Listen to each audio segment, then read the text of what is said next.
Assalamu alaikum wa rahmatullahi wa barakatuh.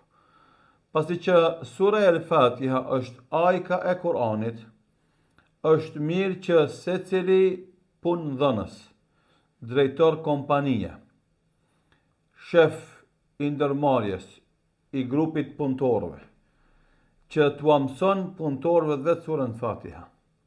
Si mos tash në Ramazan, t'u jep një mundësi për të testu leximin e surës Fatiha dhe korrigjimin e gabimeve gjatë leximit të kësaj sure.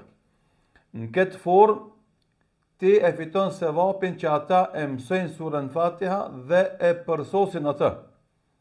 Dhe normalisht, tash në Ramazan, është mirë që ati fëmije, ati punëtori, ati bashkëpunëtori, ati kojshije, ati kolegu, që e këndon surën Fatiha mirë, t'i japsh një dhuratë, t'i japsh një shpërblim.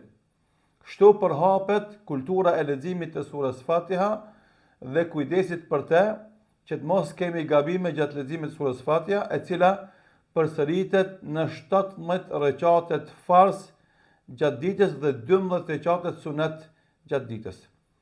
E mos flasim për taravin e vetin e kështu me radhë.